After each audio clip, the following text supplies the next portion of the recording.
ವೀಕ್ಷಕರಿಗೆ ನಮಸ್ಕಾರ. ಸಾಮಾನ್ಯವಾಗಿ ಲೋಕದಲ್ಲಿ ಎಲ್ಲರೂ ಅಂದ್ಕೊಳ್ಳೋದು ಮನುಷ್ಯ ವಿದ್ಯಾವಂತನಾಗಬೇಕು, ಸ್ಕೂಲು ಕಾಲೇಜುಗಳಿಗೆ ಹೋಗಿ ಕಲಿಯುತ್ತಾನೆ ವಿದ್ಯೆ ಅಂತ ಹೇಳಿದ್ರೆ, ಆದ್ದರಿಂದ ಅದನ್ನು ಮಾಡದೇ ಇದ್ದರೆ ಲೋಕಜ್ಞಾನ ಚೆನ್ನಾಗಿ ಉಂಟಾಗೋದಿಲ್ಲ ಮತ್ತು ಒಳ್ಳೆಯ ನಡವಳಿಕೆಗೆ ಕೂಡ ಈ ಸ್ಕೂಲು ಕಾಲೇಜುಗಳಲ್ಲಿ ಹೋಗಿ ಬಂದರೆ ಕಲಿಯುವಂತಹ ವಿದ್ಯೆ ಅದು ಪೋಷಕ ಅಂತ ಎಲ್ಲ ಜನಗಳ ಮನಸ್ಸಿನಲ್ಲಿ ಭಾವನೆ ಇರುತ್ತೆ. ಆದರೆ ವಿದ್ಯೆಯ ಬಗ್ಗೆ ನಾವು ಒಂದು ಎಚ್ಚರವನ್ನು ವಹಿಸಬೇಕು.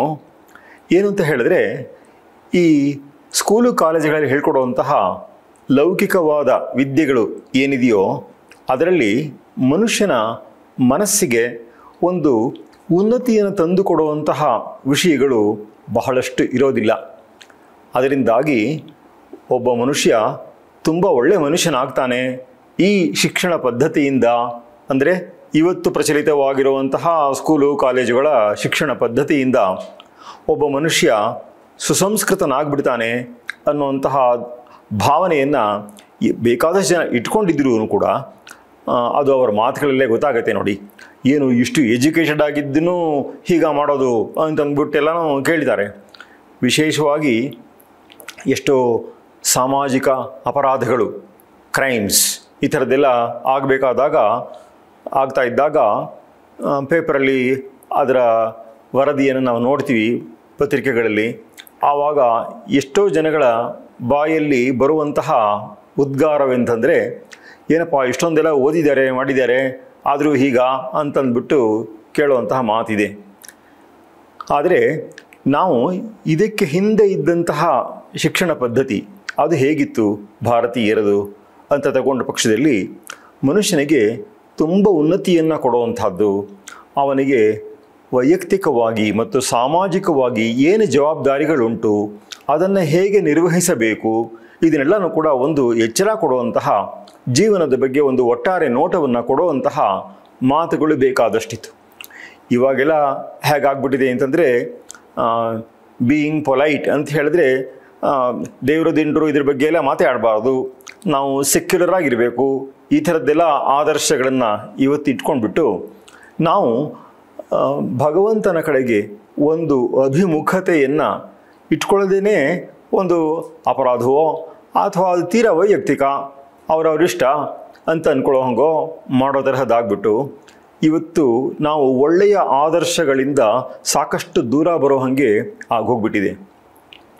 ಇವಾಗೇನು ಹಿಂದೆ ಕೂಡ ವಿದ್ಯಾಭ್ಯಾಸ ಅಂತಂದರೆ ಎಲ್ಲ ಚೆನ್ನಾಗಿದ್ದ ಕಾಲದಲ್ಲೇ ಅಂದ್ರೇನು ಅಂತ ಹೇಳಿದ್ರೆ, ಕಾಳಿದಾಸ ತನ್ನ ರಘುವಂಶದ ಆರಂಭದಲ್ಲೇ ಹೇಳ್ತಾನೆ, ರಘುವಂಶದ ಅರಸರಿಗೆ ಶೈಶವದಲ್ಲೇ ಒಳ್ಳೆಯ ವಿದ್ಯಾಭ್ಯಾಸವಾಗ್ತಾ ಇತ್ತು ಅಂತಂದ್ಬಿಟ್ಟು, ಶೈಶವೇ ಅಭ್ಯಸ್ತ ವಿದ್ಯಾನಾಂ.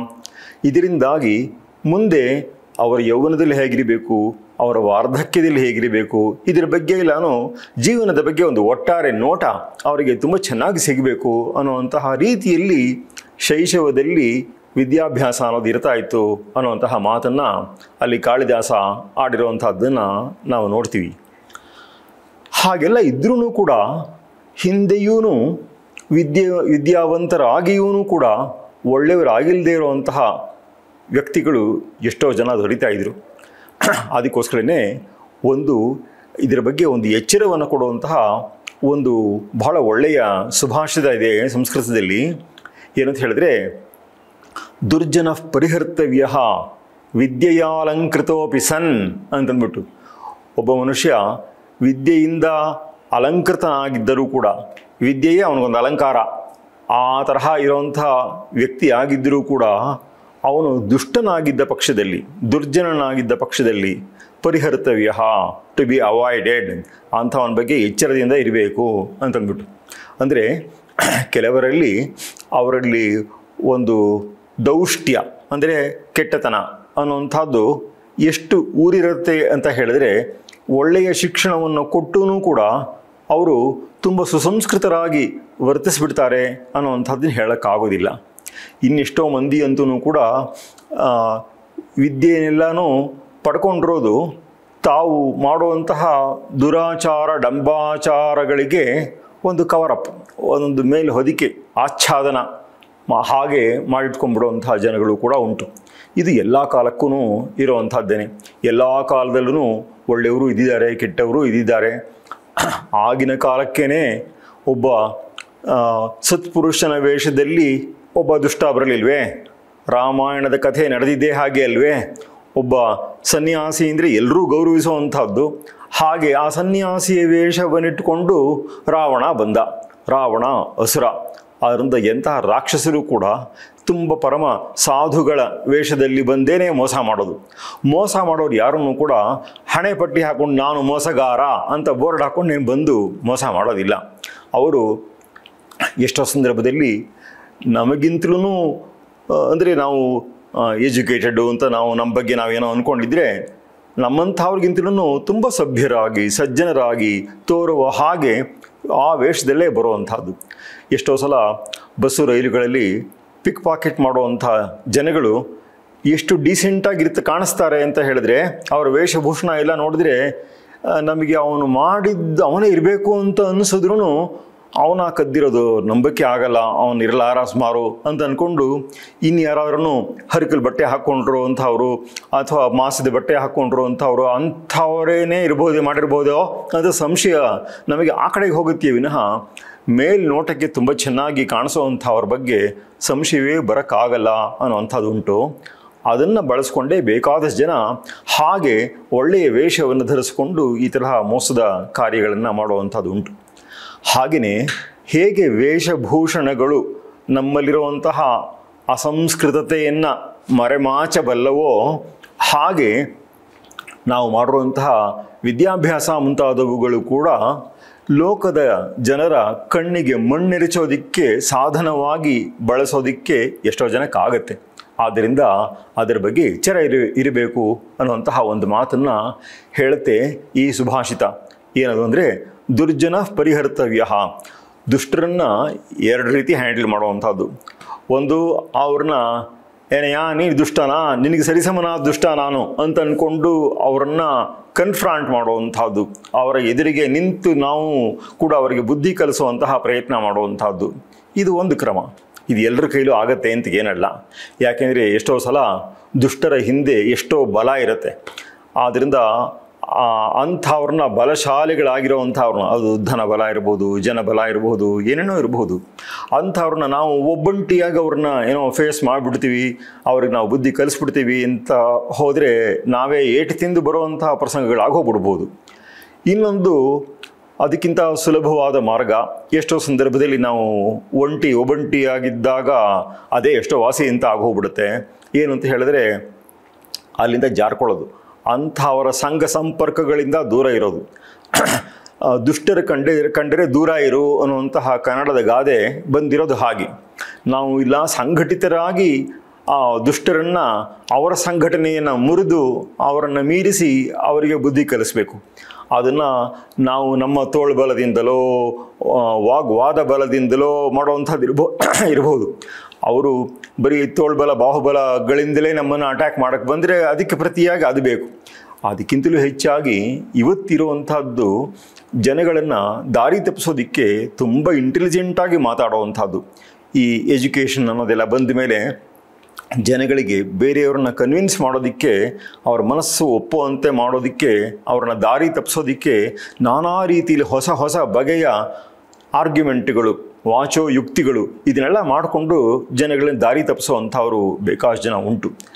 ಹೀಗೆಲ್ಲ ಆಗಿ ವಿದ್ಯೆ ಅನ್ನುವಂಥದ್ದು ಒಬ್ಬ ಮನುಷ್ಯನನ್ನು ಒಂದು ಉನ್ನತಿಗೇರಿಸುತ್ತೆ ಅನ್ನೋದಕ್ಕಿಂತನೂ ಎಷ್ಟೋ ಸಲ ಹೀಗೆ ಕೆಲವರಿಗೆ ಅವ್ರಿಗೆ ಅಧೋಗತಿಯನ್ನು ಉಂಟು ಮಾಡೋಕ್ಕೆ ಇನ್ನೂ ಹೆಚ್ಚು ಅನುಕೂಲವೇ ಆಗ್ಬಿಡುತ್ತೋ ಅನ್ನೋ ರೀತಿಲಿ ಇರುತ್ತೆ. ಅದಕ್ಕೆ ಸಂಸ್ಕೃತದಲ್ಲಿ ಒಂದು ಉಪಮಾನವನ್ನು ಕೊಟ್ಟು ಹೇಳ್ತಾರೆ.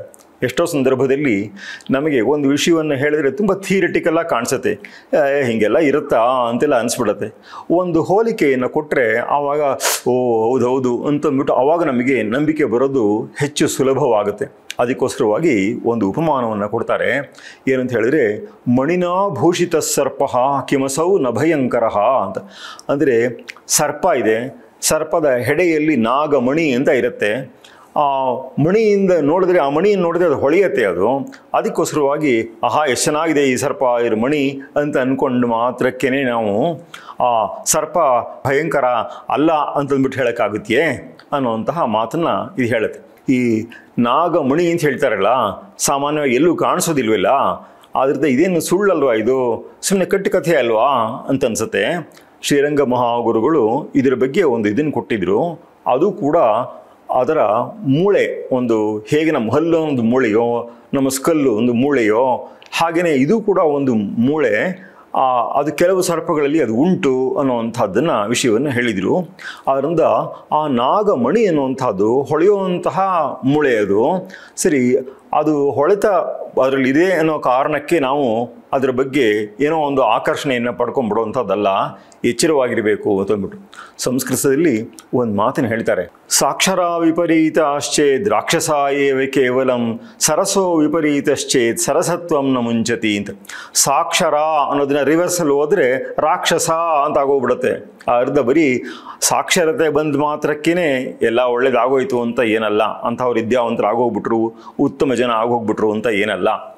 ಆದರೆ ಸರಸನಾದ ವ್ಯಕ್ತಿ ಅಂದರೆ ಒಳ್ಳೆಯ ಹೃದಯ ಇರೋವಂತಹ ವ್ಯಕ್ತಿ ಅದನ್ನು ರಿವರ್ಸ್ ಮಾಡಿದ್ರೂ ಸರಸ ಅಂತಲೇ ಇರುತ್ತೆ. ಸಾಕ್ಷರ ರಿವರ್ಸ್ ಮಾಡಿದ್ರೆ ರಾಕ್ಷಸ ಅಂತ ಆಗೋಗ್ಬಿಡುತ್ತೆ. ಆದ್ದರಿಂದ ಇದ್ರ ಬಗ್ಗೆ ಒಂದು ಎಚ್ಚರ ಇರಬೇಕು ಅನ್ನುವಂತಹ ಮಾತು. ಆದ್ದರಿಂದಲೇ ವಿದ್ಯೆಯನ್ನು ಕೊಡಬೇಕಾದರೆ ಕೂಡ ಒಬ್ಬ ಸತ್ಪಾತ್ರನಿಗೆ ಕೊಡಬೇಕು ಅನ್ನುವಂತಹ ಪಾರಂಪರಿಕವಾದಂತಹ ಒಂದು ವಿಸ್ಡಮ್, ಒಂದು ಯೋಗ್ಯವಾದಂತಹ ಮಾತು, ಅದನ್ನು ಶ್ರೀರಂಗ ಮಹಾಗುರುಗಳು ಒತ್ತಿ ಹೇಳ್ತಾ ಇದ್ರು. ಅದನ್ನೇ ಆನಂದ ಕುಮಾರಸ್ವಾಮಿ ಅನ್ನುವಂಥವನು ಒಂದು ಮಾತು ಹೇಳ್ತಾನೆ. ಬರೀ ಸಾಕ್ಷರತೆಯಲ್ಲಿ ಇಲ್ಲ ಸಿಗ್ಬಿಡುತ್ತೆ ಅಂತ ಅಲ್ಲ. ಅವನು ಹೇಳುವಂತಹ ಮಾತು ಸ್ವಲ್ಪ ಕೇರ್ಫುಲ್ಲಾಗಿ ಕೇಳಿಸ್ಕೊಳ್ಬೇಕಾದ್ದು. ಬಹಳ ಮುದ್ದಾದ ಮಾತು, ಪುಟ್ಟದಾದ ಮಾತು, ಯಾವುದೇ ಕಷ್ಟವಾದ ಪದವೂ ಇಲ್ಲ. ಆದರೆ ಕರೆಕ್ಟಾಗಿ ಕೇಳಿಸ್ಕೊಂಡ್ರೆ ಅದು ಅರ್ಥವಾಗುವಂಥದ್ದು. It is far better not to know how to read than not to know what to read ಅಂತಂದ್ಬಿಟ್ಟು. ಅಂದರೆ ಬರೀ ಅಕ್ಷರಜ್ಞಾನ ಇದ್ದರೆ ಮಾತ್ರ ಸಾಲದು, ಬರೀ ನ್ಯೂಸ್ ಪೇಪರ್ ಓದೋಷ್ಟು ಬರುತ್ತೆ ಅಷ್ಟೇ, ಇನ್ನೇನು ಬರಲ್ಲ ಅಂತಂದರೆ ಪ್ರಯೋಜನ ಇಲ್ಲ. ತುಂಬ ಉತ್ತಮವಾದ ಸಾಹಿತ್ಯದ ಕಡೆಗೆ ಗಮನವನ್ನು ಕೊಟ್ಟು ನಮ್ಮ ಜೀವನವನ್ನು ಉತ್ತಮವನ್ನಾಗಿ ಮಾಡಿಕೊಳ್ಳುವಂಥದ್ದು ನಮ್ಮೆಲ್ಲರ ಕರ್ತವ್ಯ ಅಲ್ಲವೇ? ನಮಸ್ಕಾರ.